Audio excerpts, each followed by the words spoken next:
Translation. Lord Krishna has made a firm promise for all time. If one renders service unto him, Krishna correspondingly gives him an equal amount of success in devotional service to the Lord. Hare Krishna, everyone. Hare Krishna. Very nice to see you all. Very nice to see you all. Some of you I know, many of you I don't know, but Hare Krishna. This is one of the longest purports in the Chaitanya Charitamrita. I'm not going to read it all. I'm going to try, but I'll read it paragraph by paragraph, because otherwise there'll be nothing for the next speaker to speak on.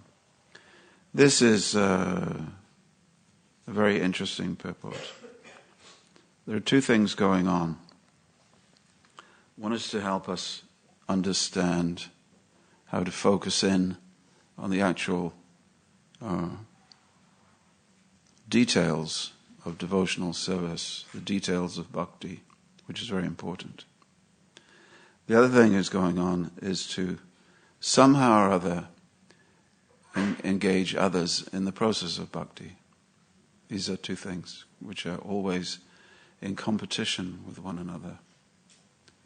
Is it important for people to become vegetarian? Generally speaking, yes. Is it important for people to become vegetarian? Generally, no. Generally, no. They can start bhakti even if they're not vegetarian. We have many Namahata groups, I hate to tell you, many Namahata groups in Bengal and Bangladesh where they're chanting. They're chanting many rounds a day, the members of the villages, but they're not completely vegetarian. Oh, Hari Bapri. How terrible is that? And at the same time, where does bhakti begin? Bhakti begins where it begins. And therefore, Bhaktisiddhanta Saraswati said, we will open a hostel in London, irrespective of the food that we have to serve there. Prabhupada told Harikesh Swami, go and preach in Moscow. He said, go and preach in Moscow. He said, but Prabhupada, it's very difficult to find a vegetarian diet. Prabhupada said, ultimately he said something like, damn your diet. He said, go and preach, just preach. So the point is, how can you preach if you're not practicing? This is what we hear all the time, isn't it? Well, how can you save a person from Maya? This is the point is, you have to be where that person is. So bhakti or devotion to Krishna begins with purification of the self. Purification of the self starts with the agency of the pure, the sadhu, who enters into the life of that person and brings them forward. Sometimes they bring them forward an inch, sometimes they bring them forward a mile. Bhakti also begins when you're off the bodily platform, when you're free from all inebrities, when you're free from all attraction to anything material. Then bhakti completely begins. Oh, I'm confused. Kripamoya, you've confused everyone. Where does bhakti begin? It begins where the agency of the bhakti shakti begins. Hare Krishna. So when someone enters into a butcher's shop to give them one of Prabhupada's books, or when devotees go into a meat restaurant as part of their kirtan, as sometimes happens, or when people are pulled into the middle of the kirtan, and they may be intoxicated, they may be smoking, they may be eating all kinds of nonsense, but when they're pulled into the middle of a kirtan, then they have begun, isn't it, Govinda? They've begun. Their spiritual life has begun. But if they're still doing that after they come to the temple, then we say, not here, not now. Leave those things at the door, because the temple is a place where we're actually doing bhakti. But you told me I was doing bhakti when I was pulled into the kirtan, an unsophisticated, unknowledgeable person. You told me I was beginning bhakti when you came and gave me a book in the McDonald's on the motorway service area, okay, at Milton Keynes shopping centre. you told me my bhakti had truly begun. So where does bhakti begin? It is a sliding scale. It's a continuum. Where does light begin? Well, light is composed of a spectrum of different colors, and it begins where it begins at a certain vibrational frequency, and then it goes all the way to the upper limits of light. So when bringing light into a person's life, we begin where they are usually. If you don't begin where the person is, then how will they ever have anything? So sometimes people say, where does it say in the Vedas that the guru has to be a human being? Where does it say in the Vedas that the guru has to be in his body? Where does the guru has to speak in the language of the person that they are trying to save? Well, the point is the Vedas are not foolish. In order to be a sadhu in someone's life, you have to extend yourself in the flesh, as it were, in the space that they occupy. And therefore Krishna says two things. One is that I come down in order to save. But when I come down, don't misunderstand who I am. Don't misunderstand that I'm like you, a Jopi son of Yayadma, Putana Mishuropi son. Don't misunderstand me, my identity. You see? So this whole business of Chaitanya Mahaprabhu is to come into the world and meet people where they are and save them where they are. Therefore, in many places, Prabhupada says, we don't mind what name of God you chant. Just chant the name of God as you know it to be. This is the Sankirtan movement. You can chant the name of Allah. You can chant the name of Buddha. You can chant the name of Jehovah. We don't mind what name you chant. See, we don't say chant our name for God. Just chant your name for God. This is the Sankirtan movement. And then we get tucked away in the middle of the Chaitanya Charitamrita, we get a verse like this, which seems to indicate that only the process of Krishna consciousness, specifically the name of Krishna, will do. So how are we to understand that? If you don't understand this principle, that bhakti is a continuum, you'll get confused when you read this, when I read this purport, and when we discuss it. Is that okay? Any questions on my preface to even the purport? It's an important one to understand because sometimes devotees use the wrong argument at the wrong time. They're in a specific argument about Krishna and Krishna Bhakti. Then they will take the argument for the beginning of Bhakti and say, well, it doesn't really matter what we do. It's all one. And this is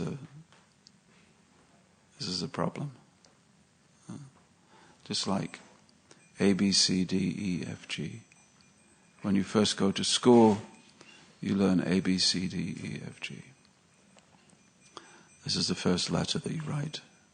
Whether it's Sanskrit or Hindi or Russian or English, the letter A is pretty much the first letter. However, if the parents of the child come back a few years later in senior school and the child has written on the page A plus B equals C squared, and the parents go, why are you teaching my child the ABCs? They say, no, this is something different. No, this is not something different. My child has learned this a long, long time ago. A long time at the beginning. No, this is something different now. So in the same way, that little difference is what we discuss when we reach the Chaitanya Charitamrita. Don't think it's ABC. So, Prabhupada begins with a statement which will confuse those of you who may be coming earlier. It is a completely mistaken idea, Prabhupada says, that one can worship Krishna in any form or in any way and still attain the ultimate result of receiving the favor of the Lord. This is a decision made by gross materialists. So with this announcement of this purport, Prabhupada is settling into a long and protracted discussion of why all religions are not the same. Most of the people, including many, many devotees that we speak to, are convinced that every religion is the same and that every religion is bhakti. That every religion, because the one point of every religion is God, and there's only one God. Therefore, anyone who says the word God or begins a process of praying to God must therefore be on the path of bhakti. And immediately in the first sentence, Prabhupada says, no, that's not true. Not everything is bhakti. Well, Prabhupada, you said that if they chant Allah or Buddha or Jehovah or Krishna, it's all the same. It's all the name of God. It's all the beginning of bhakti. One time Prabhupada was in New York, where I have happily spent the last 5 weeks. And he said, controlling the tongue means only eating Krishna prasad. We offer Krishna many palatable dishes, and then we eat. Krishna eats first, and then we eat. So Krishna has a feast, and then we feast. And in this way, the tongue becomes controlled by eating only food which has been offered to Krishna. So, he said, controlling the tongue means feasting. And all the devotees went, Jai, Jai. He then flew to Los Angeles. The next morning he gave the Bhagavatam class. And as they often do, the verses move on in their understanding. And it was talking about fasting as a means of controlling the tongue. So Prabhupada said, so we must learn how to control the tongue by not eating. Fasting is a way to control the tongue. So then, any questions? So then this hand slowly went up and said, Srila Prabhupada, yesterday in New York you said feasting was a way to control the tongue. And today you say fasting is a way to control the tongue. Which is it? Prabhupada just looked at the boy and he said, you listened to me yesterday? He says, yes. He said, then you listen to me today. Meaning that whatever conception you have come to, perhaps there's a refinement on that conception. Perhaps that what they told you when you first walked into the temple on the very first day is not everything. Perhaps you need to go further. And that's why you need to read the books. That's why we all need to read the books. I would love it if all religions were the same. It would make our preaching very easy. Very easy. However, preaching and understanding are two different things. What you tell someone in order to help them make their first step on the road of bhakti, and what we discuss here on a Saturday morning amongst ourselves, and whoever is watching at home, welcome. These are two different things. Not different things, but part of the same thing, but part of a continuum. So Prabhupada immediately says this is a decision made by gross materialists, that all religions are the same. How many times have you heard that? All religions are the same is a disparaging comment, isn't it? Because what do they usually follow that up with? I'm into spirituality, but I'm not into religion. How many times have you heard that? All right. And what do they mean? I like spiritual life, but I don't like religious institutions. Have you heard that one? I think all religions are the same. They all start wars. Have you heard that one? Prabhupada says these are the opinions of gross materialists. And we think, well, at least they're talking about spirituality and religious life. How gross can they be? No, he says these are gross materialists. To come to that conclusion is an aspect of gross materialism. Generally, such men say that you can manufacture your own way of worshipping the Supreme Lord, and that any type of worship is sufficient to approach the Supreme Personality of Godhead. Certainly there are different means for attaining different results in fruitive activity, speculative knowledge, mystic yoga, and austerity. Crude men, first he says gross materialists, now he says crude. Crude men. Crude means, what does it mean, crude oil? Unrefined, that's right. Unpurified. Unrefined means that there's a process by which crude oil is turned into refined oil. Crude oil is as it comes. Refined oil is when it gets to the top of the, what do they call it? Evaporation tower. You pipe off the really refined petroleum spirit at the top. So that means it can be used for an airplane. You cannot stick crude oil into an airplane. You can't really use crude oil for very much because it's crude. The definition of crude is it means it must undergo some process in order to be usable for something higher. So, crude men therefore say that one who adopts any of these methods achieves the Supreme Personality of Godhead's favor. They claim that it doesn't matter what kind of method one adopts. So then Prabhupada gives a general... Are we okay so far? Staying awake? I know it's hard. Prabhupada gives an analogy that is often given to you. People will say this to you, and they'll look at you and they'll go, okay, you understand? You understand where I'm coming from?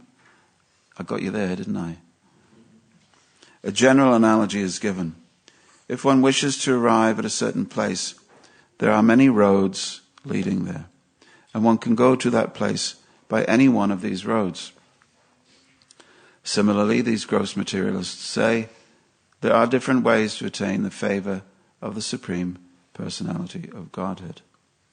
They claim that one can conceive of the Supreme Personality of Godhead as Durga, Goddess Kali, Lord Shiva, Ganesh, Ramchandra, Krishna, the impersonal Brahman, or whatever. And one can chant the Lord's name in any way and in any form. So, give me some ways of combating this all roads lead to the same destination argument. Let's see if you're sharp at 8 o'clock in the morning on a Saturday. All roads. I'll be the crude materialist. So, my dear friends, any path leads you to God, because there is only one path, because that path is to God. So if I say that I'm on the path to God, and I'm starting where I'm starting, therefore my religion or my spiritual practice is the same as yours, and I will ultimately get the same result. What do you say? Mr. Birmingham preacher, what do you say? If I'm taking the M1 north, it's not leading to London. Good analogy. Good analogy. Did you hear what he said? The M1 north does not lead you to London. I was going to a program in, where was I going to? Somewhere outside Birmingham. By mistake, on my GPS, I had pressed the button that said, avoid motorway. And I went on a very nice trip, and it taking all the villages of England. And we were going like this, and like this, and like this, and like this. And we were definitely going towards Birmingham, but ever so gradually. I think it took 3 times the time it should have taken. Yeah. So I was going to say the same thing, that you're all heading the same direction, perhaps, but some will take much longer. Same argument, same answer, I suppose. Yes. But then I can say, well, the path of bhakti seems to take you guys a long time as well. Who are you to tell me that the path of bhakti is a superior path, or more direct path? Because bhakti is scientifically proven as a path that will get us to Godhead much quicker. Okay. That's one argument. Thank you. Vishrambhara. All paths lead to Rome, Vishnambhara. I remember there was a lecture of Srila Prabhupada. I heard as a brahmachari cassette lecture. He said that all the religions are like many rivers. They all go in one ocean. Okay. And then later on he said, it's just like, someone who wants to go to America, someone who wants to go by boat, another one by trying to drive, through Russia, Alaska, whatever. Yeah. Then another one flying.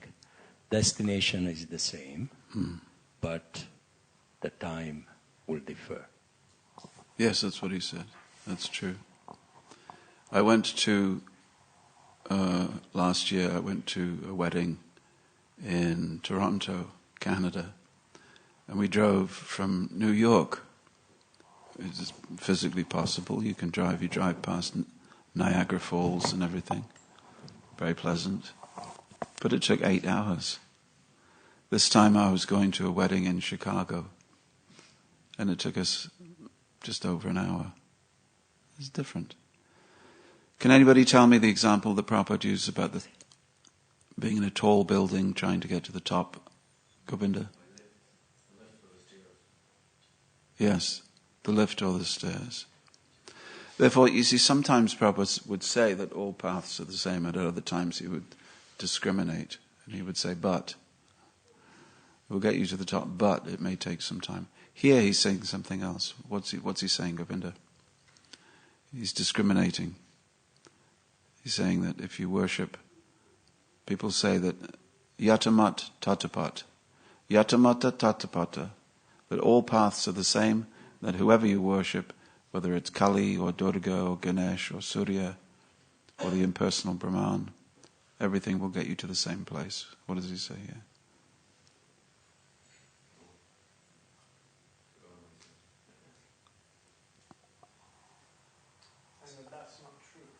He's saying it's not true. Yes.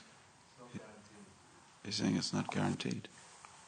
For example, if somebody's trying to build a plane, but he has no knowledge in that. But he's trying to do it himself. It's not guaranteed that he will do it. But if he has the right guidance, and if he goes to study, and he's under somebody who knows how to do it, then it's guaranteed that he will do it. But if he's just doing it independently, there's no guarantee. He's just speculating. He can go on forever, but he might still not do it. Yes, I for the last 40 years I've been going to people's homes, and they've been inviting me to see their sacred items. So sometimes it's a crystal, sometimes it's a dream catcher, sometimes it's a peacock feather, sometimes it's this or that. And it's all and pictures of the people that they hold in great esteem. So, in one sense, I would never go to someone's house and say, well, actually, but I would speak in such a way as to help them to move from where they are to the next level of understanding in as polite and as British a way as I possibly could. I'm not a hammer preacher generally. I'm a sort of rhubarb and custard preacher. Just sort of move people along gradually and help them to enjoy at the same time. But sometimes we have to be hammers, don't we? But just make sure that the person that you're speaking to is a nail before you be a hammer. Okay? One who conceives himself as a hammer imagines everyone to be a nail. You know, there was a great devotee known as Vyadiraj Tirtha in the Madhva Sampradaya. And it said when the words came out of his mouth, they were just like a hammer. A hammer blow. He dealt a hammer blow to other philosophers. That was his approach. So we have devotees like that in our movement. Pretty much everything they say is a hammer. Mention no names. We have other devotees in our movement who are very smooth, very palatable speakers. But according to the person who's in front of you, therefore Prabhupada said, he said one time it is like this. Said, well, no, he didn't actually. I can't tell you when he said it, so maybe he didn't say it. There's a man in Vrindavan who makes pots. He takes a sheet of metal and by tap, tap, tap, he turns a flat sheet of metal into a pot. So there must be a mental conception of a pot in order to turn a flat sheet into a pot. No mental conception of perfection or the end goal, and the taps won't reveal anything. No support on the inside, the pot will collapse. No tapping on the outside, the pot will not be formed. He said the Guru is also like that. He taps on the outside, but from within he supports you. So support, encouragement, guidance, softness, affection is required by the teacher. Similarly, tap, tap, tap. This is not correct. This is not correct. This is the wrong shape. And to be in a room with Prabhupada was simultaneously to feel wonderfully supported by this generous being who seemed to be with Krishna at every moment. And yet at the same time, why is your bead bag dirty? Why are you so morose? Are you chanting your rounds? Are you reading my books? Why are you not reading my books? I am, Srila Prabhupada, I am reading my books. You say that you're reading my books. Anyone who is reading my books would understand this point. So both there, if you could take both, the tapping and the support. Difficulty is, can you take the tapping? It's difficult. So here in this purport, Prabhupada is tapping. We should learn from this. He's saying that demigod worship and Krishna worship are not the same because Krishna is the supreme being and the demigods are merely angas of that supreme being. Is that okay?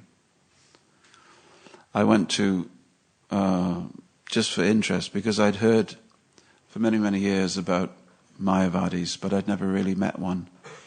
Not really in the UK. We don't see them walking down the road. So I went to Mayavadi HQ, which is a place called, there's 4 places like that. It's called Sringeri. I went to Udupi first to see Madhvacharya's place. Then up the road to Sringeri, and I was the last in the line of people to meet the person who was the former pope of the Shankara school. I was the last in the line, and I asked him for his blessings. I said, because I'm giving Dharma in the West, give me your blessings. He says, yes, give me your blessings. Okay. By his blessings, I'm still here. No, not exactly. And I said, Maharaj, I said, he was saying, sorry, I have to go and do my puja. I said, Maharaj, who are you worshipping? He said, Krishna. He smiled, Krishna. I said, oh, very nice, Maharaj. So, can you bless me that I will always chant Krishna's names? He said, yes, you chant Krishna's names, you'll always be healthy. You'll always be physically healthy. I said, what about moksha? He said, for that there are other mantras. So immediately he exposed his impression. So what they do is they have 5 Shishirada Gokulananda. They have 5 gods that they worship. 5 gods are Surya, Ganesh, Shiva, Durga, like that. And Yatamat Tatapat became very popular under the auspices of people like Sri Ramakrishna and Vivekananda in Bengal at the time. You see, my dear friends, the difficulty was the British. The British helped to bring it all about. Because the British were Christians in Bengal at that time. No fixed conception of God, but a fixed conception of the human incarnation of God, Jesus, which is all very wonderful. God the Father, no fixed conception. God the Son, fixed conception, because he comes in history. So the British did not take kindly to the Hindus bowing down before statues. One, because it didn't agree with Christianity and they wanted to spread Christianity. Second reason is that because of Moses, what happened between Moses and the Israelites when he came down from the mountain and he saw that they'd been worshipping a golden calf. They'd melted all their gold into a golden calf. They were worshipping the golden calf. This weekend, of course, is Shavuot. It is the time when Moses received the commandments on the mountain. But just after he gets the commandments from God, he comes and he sees that which is not God. You see, his worshipping of the statue. So therefore, one of the 10 commandments that he received on the mountain this weekend, a long time ago, is thou shalt not bow down to any graven image. Any graven image is made out of stone or wood or metal like that. So there's a big problem there, that God should forever be shapeless, formless, and ultimately nameless. Because in the Bible reveals, who is it Who does God say that he is? I am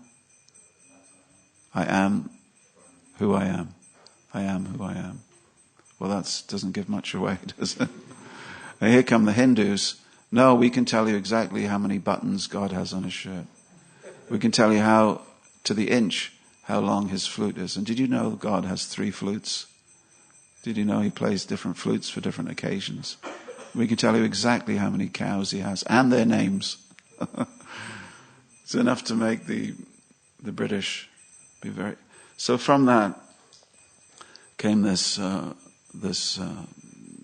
Calcutta was the capital, of course, and they put this pressure on the Hindus to just drop the statues, and we'll practically be the same. That's why the connection between Britain and Islam is very much more affectionate than the connection between Britain and Hinduism.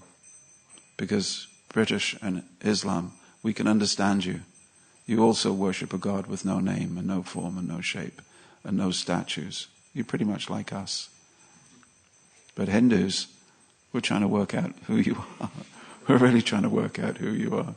You seem to worship everything. So then the best jobs were English-speaking jobs run by Christian bosses in the employ of the British civil service.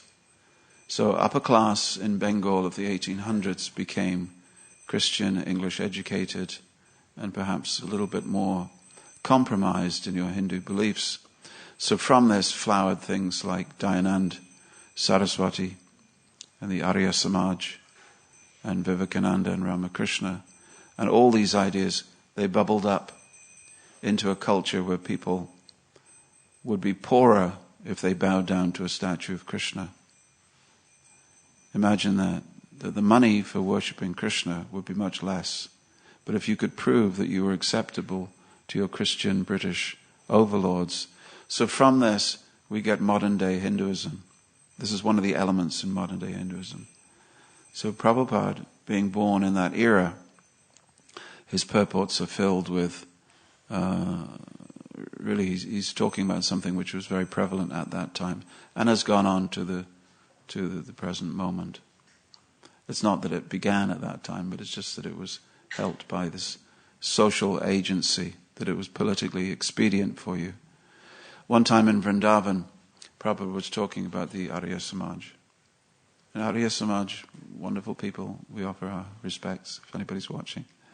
Follow the Vedas, fire sacrifices, very good. But Prabhupada was talking to people in his disciples in Vrindavan, Krishna Balaram temple. And he was commenting that the Arya Samaj temple was empty, but that the Krishna temple was filled.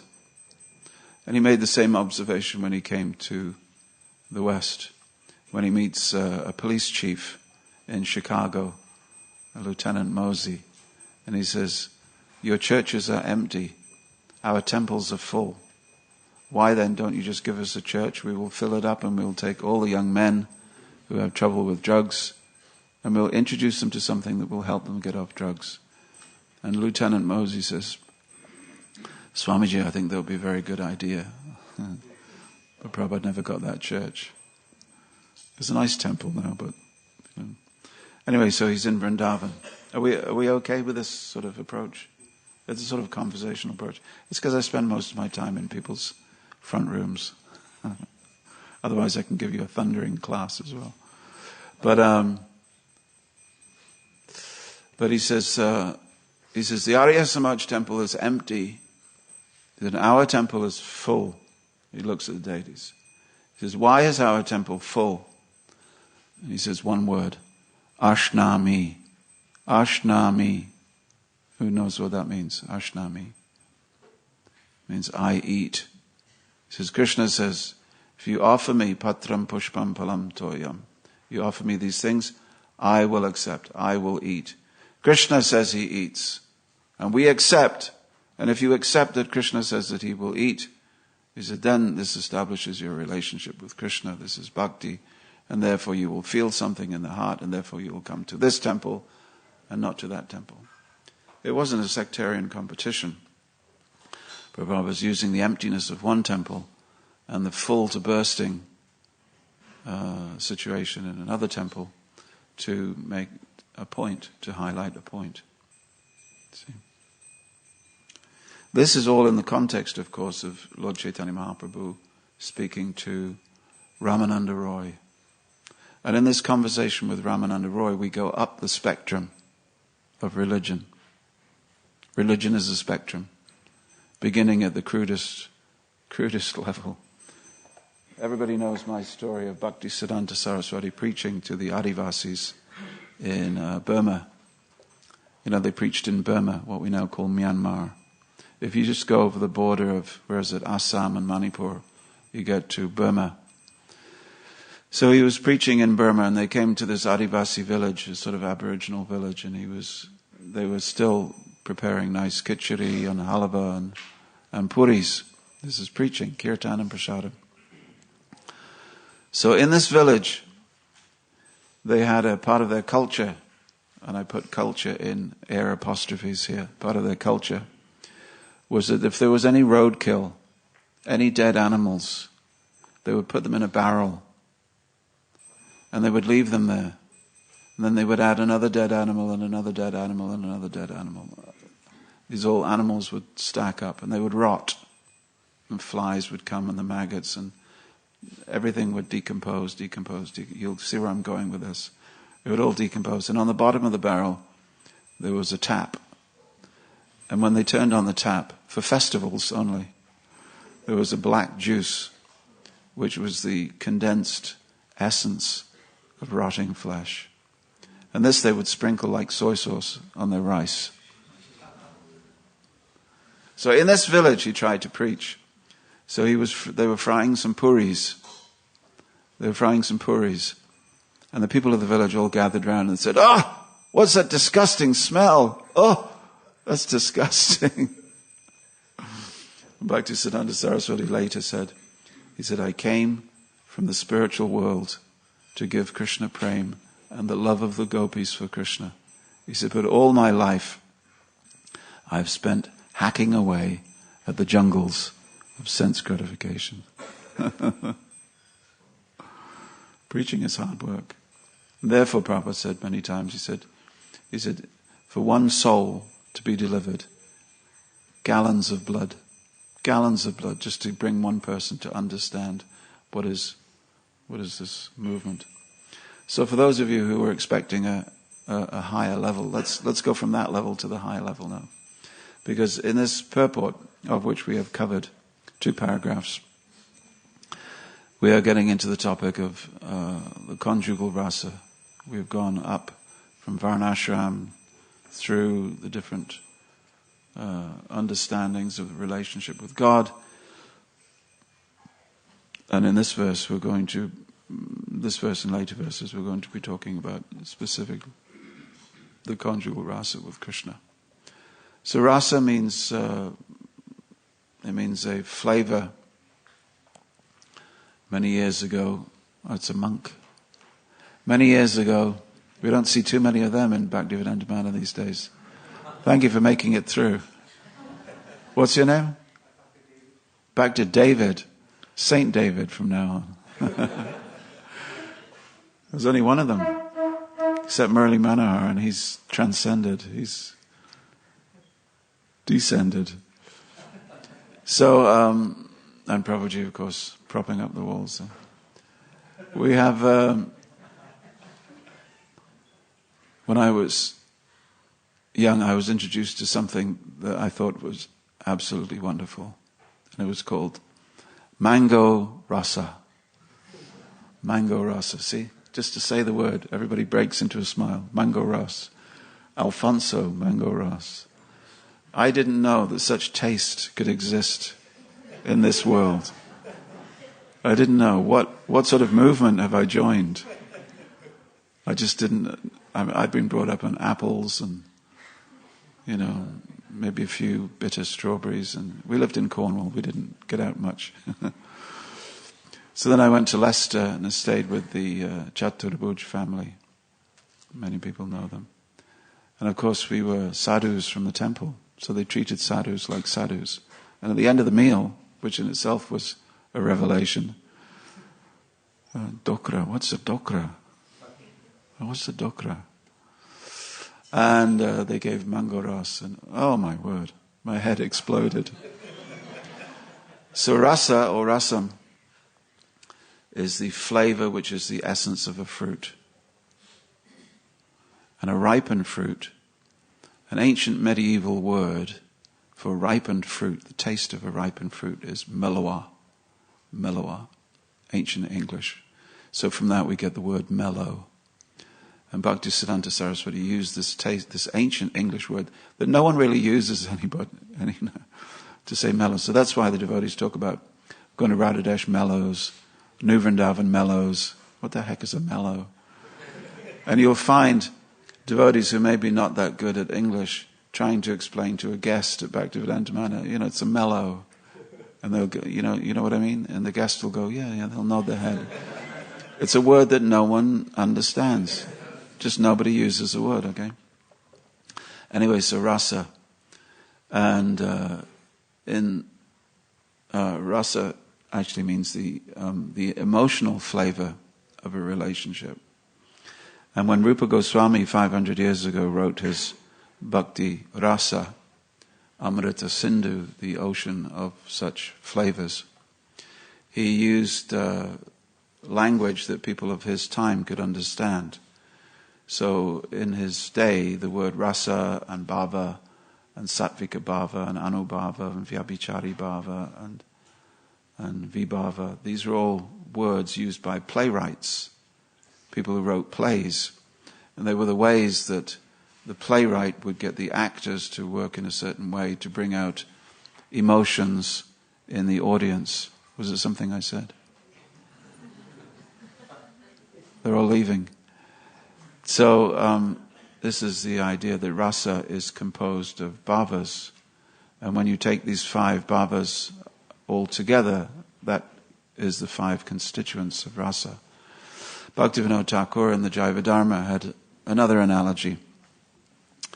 And he used the analogy of an ocean. He said, just like an ocean, the sthayi bhava is like the water. It's like the whole. He said, there's water, then there's the wind, which causes the water to move. Then there are waves, and then there's froth and foam, and like that, there's different constituents. But the whole thing is called the ocean. So rasa is like an ocean, which has different elements in it. And Chaitanya Mahaprabhu, when he was a few chapters after this, when he's in chapter 20, 21, 22, when he's speaking to Sanatana and Rupa, he says, he uses another analogy. He says, love of God, or these rasas are like, he's like the taste of sugar cane, taste of sugar. He says, first there is the sugar cane seed, and then we go to the sugar cane juice, and then we go to the sugar cane gore. I was in Vrindavan once and I watched them make sugar cane juice into sugar gore. Have you ever seen that process? They boil it down. Early in the morning, you catch a whiff of it on the road as you're walking along. You go, and you smell this sugar cane juice being boiled into gore, and you get a thick one. To drink hot gore straight from the boiling pan in Vrindavan on the way to Radhakund, this is a special treat. Unfortunately, your stomach and your intestines the next morning do not thank you for such a treat. But at the time, it's heavenly. So then he goes on and he says, and ultimately, pure love of God, pure prema is like the crystals, the lozenges, the sugar candy. Actually, these 2 words, sugar, they're both Sanskrit, sugar and candy. Kandar and shakar both come from Sanskrit. Anyway, so these are some of the things that we'll be talking about. So, what is sugar? Yes, it's the juice. Yes, it's if you see a field of green sugarcane growing 8 feet, 10 feet tall, that's sugar. No problem. That is sugar. And so if someone waves it to the point and says, this is sugar. Sugarcane juice. Is that sugar? Yes, it's sugar. Sugar gore. Is that sugar? Yes, it's definitely good. Sugar. Sugar crystals, that's definitely sugar. Sugar candy, that's definitely sugar. Sugar lozenges, crystals, the ultimate sugar lozenge. So that's actually as far as you can go. Therefore, there's two things in our Krishna consciousness movement. One is helping people to understand the beginnings of the pathway. And for that we use certain entreaties and certain explanations, more in keeping with what they can understand. If you're not speaking so that people can understand, what are you doing? You're just showing off. You're using jargon that they won't understand, either English or Sanskrit. I listened to someone speaking to a newcomer in the lobby, and they said, yes, we also believe in one God, just one God. No, we're not Hindus. We don't worship many gods. We only worship one God. Then I followed them into I was just listening, just casually, pretending to be looking at something else. Maybe I wasn't quite dressed like this. And they came in front of the altar. They said, these are the deities. See what's happening? We only worship one God, and these are the deities, all of them. How many deities? 1, 2, 3, 4, 5, 6, 7, 8, 9, 10, 11. 11 deities, and these are the deities. It needs to be unpackaged. You need to be as simple as possible when people are beginning bhakti, and as complicated as you like when you're trying to define what actually leads to love of God. So we see Chaitanya Mahaprabhu's explanation to some people.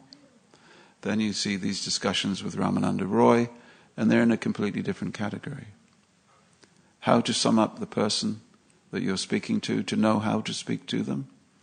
Listen to them first. If you look at Prabhupada's classes, it's all Prabhupada speaking. If you look at Prabhupada's room conversations, there are the multi-volume series of room conversations that Prabhupada had. You will find that most of it is other people talking.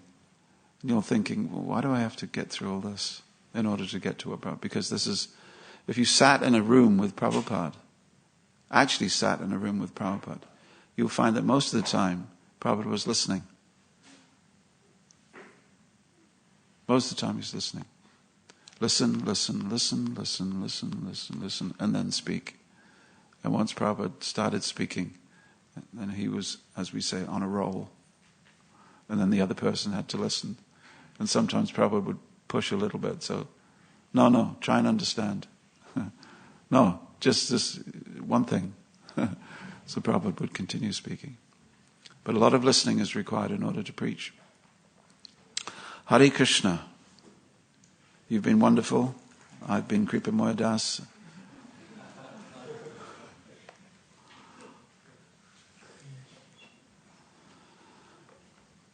Let us, where should we go? A couple of questions. We'll finish at 1:45. Is it a normal day today, or what is it? Breakfast is late. Okay. So let's have a challenge. Throw a debate at me. They say, what if someone says, try that. Yes. As we're talking about preaching, Yes. Sorry, first of all, thank you for your wonderful insights on this verse and your purport was very nice to hear. So, if in the 10 Commandments it says not to bow down to something which is made, then what's the kind of Vedic take on it? So when we're having like interfaith discussions, or we're preaching, how does one kind of bring the 2 points together? Do you do interfaith discussions? It's got to be the most challenging thing. I can't do them. I've done interfaith so long. In an I was asked to do a wedding, one of my many weddings, and the parents of the groom came, and I mentioned the word fire. They were staunch Catholics, Christian Catholics, or Catholic Christians. And fire for them meant one thing, that we had to be saved from fire. And I said, no, we start a fire. And your son and his bride will walk around the fire. And the looks on their faces were just, because for a Catholic, there's heaven is light, but hell is hellfire. This is, And I'd forgotten that. I said, rather quickly, I said, no, this is not that fire. I said, this is the fire that was between Moses and God. This is the burning bush fire. Do you remember when Moses came and he saw a bush that was burning, but it wasn't being consumed? And this was God coming to him to tell him to set his people free. And in the presence of that fire, Moses was asked to take off his shoes. So therefore, in the presence of the holy fire that we will kindle for your son and new daughter-in-law, this is that fire. And it was almost like the blood came back to their faces and they went, oh, okay. So regarding graven images, people do find it, I found it very strange. I liked everything in Krishna consciousness up to that point. Up to that point. Then I came back from book distribution one weekend. And right here I saw 3 grown men. They were sort of older men, like 23, 24. And it was deity greeting. It doesn't happen so much these days, deity greeting. And the tears were just streaming down their faces. And I thought, my God, either they're faking it or they're making it. And if I want some of what they're on. So it must be real. So for me, a sort of invisible wall had been broken between the deities and myself. So I entertained the possibility that God might possibly, perhaps, appear in a deity form. So then they said to me, well, we can do deity worship in the van. And there was a little picture of Panchatattva on the dashboard. Because we were after 3 days I was traveling. We didn't have access to the deities here. It was always a special treat when we came back at the weekend. So every morning I took a small flower and I offered it to a picture of Panchatattva. And I think that by that act of just offering a flower to Krishna in his most merciful form, I finally got it. And one day, one evening, as the sun was setting, we were driving from Lincoln up to Hull, or maybe Grimsby, on the A15 in a Ford Transit. The devotee turned to me and he said, what you're not understanding and what you've got to understand, he said that just like I'm talking to you and you're talking to me, we're having a conversation, that one day you will be able to have a conversation with Krishna face to face. And then he stopped talking, and I just looked out the windscreen. And somehow, in a distant corner of my mind, a penny dropped. Clink.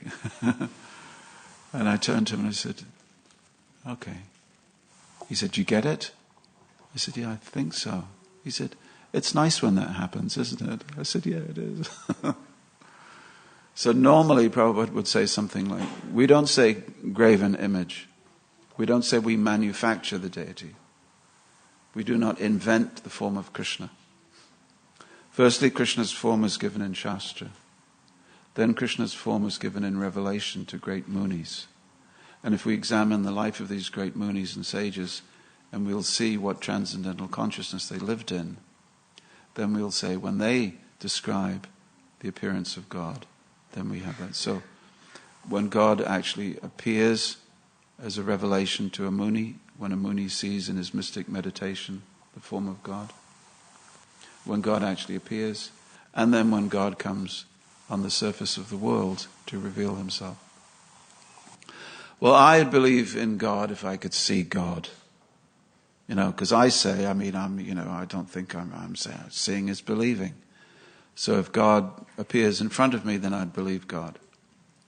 So then, as Sariputta once said, Richard Thompson, he's a mathematical genius. He said, he just goes like this and he goes, well then God does appear and he says, hello, I'm God. I'm here. Do you then believe in him or not? And Prabhupada in the discussion with Prahlad Maharaj and Hiranyakashipu, he said Hiranyakashipu did not believe in God, so he could not see him even when God appeared in front of him. Prahlad Maharaj believed in God, so he could see him everywhere, even though he was invisible. So sometimes people say, seeing is believing, but we say, believing is seeing.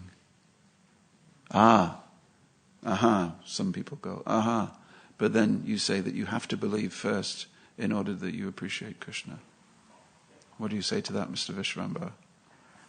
Just something came to my mind. I was invited to give a class in Scotland, Karuna Bhavan, many years ago. And there was a teacher with a group of children. They came to visit the temple. Orthodox, British, Scottish children. And they saw a devotee washing all the 3,500 stones, there. Shila. And one of the child said, what is so special about this stone? And the pujari turned around and said, they are God. So the teacher was scratching his head, and they walked out. Said, God, a stone, all these stones, they're God. So it was, I had to actually salvage the situation. I had to explain, the background of the stones. Who are those stones? Govardhan Shila. But anyway, there are so many, in so many ways God can appear, in the stone, in the burning bush, pillar of fire. That's it. Pillar of smoke. It's everywhere. It's in everything. Already. But generally speaking, the form of Krishna. I'm speaking to you, this lady here. Okay, she's moved on. Yeah, this was an answer to you. Generally speaking, first principles come first. First things first. How do you make something suitable to a person's understanding? Well, you understand their understanding first. It's very difficult for people to understand God, first of all. It's amazing. We should be very careful, and I'll just say this as a conclusion. Right now we are in the grip of a multi-pronged attack on Western civilization. You must understand. It started 50s and 60s. It's called postmodernism. It matured into something called critical race theory or theory. And it has evolved into something that people now call cultural Marxism. And the idea is to do away with religion entirely. So even the concept, what to speak of, sugar and waves and foam and wind and multiple understandings of Godhead, forms of Godhead. People don't even know what a woman is. I never thought I would live to see the day when in the Houses of Parliament someone was asked, what is a woman? And a person would say something like, a woman is whoever identifies as a woman is a woman. I mean, people don't even understand their sex. They don't even understand their gender. So family, the family is under attack. Gender is under attack. History is under attack. They're toppling statues at a rate now. Don't be surprised if people come for this temple. Don't be surprised. Prabhupada said, if they actually knew what was in my books, in other words, if the opponents of my movement actually understood what was in my books, they would arrest me. And how much more now?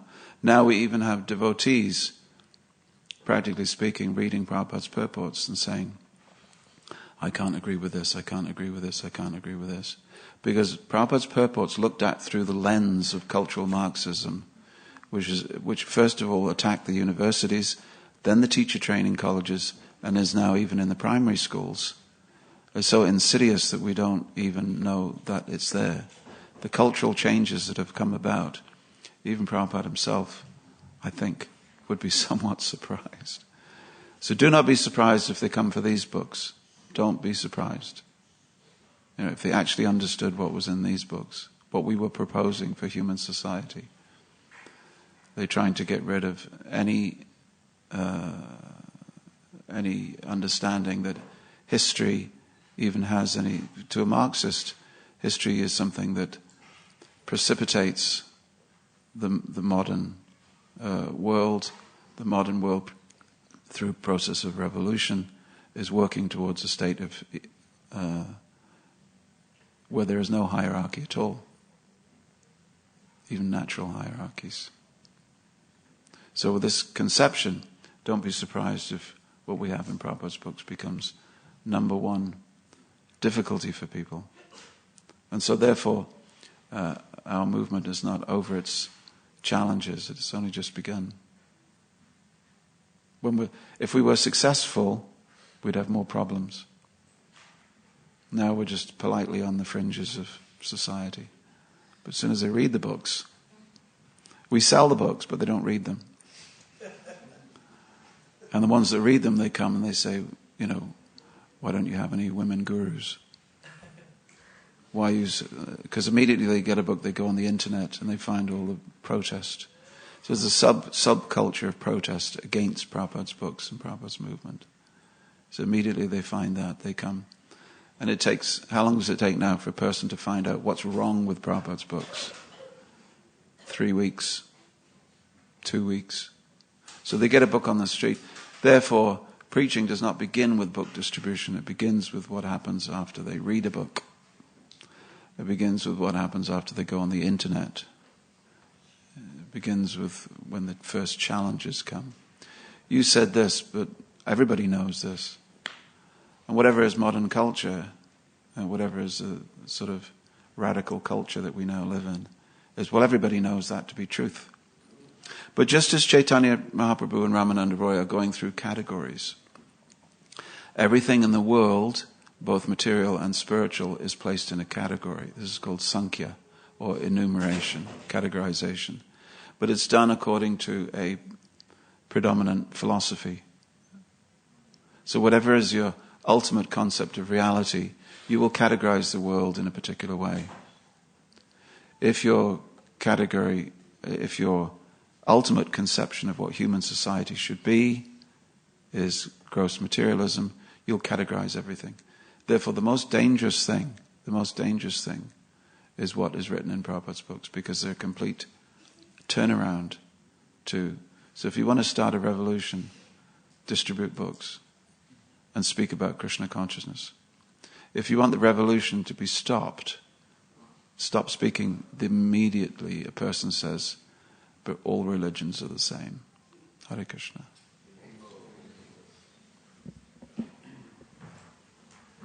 Srila Prabhupada ki jai.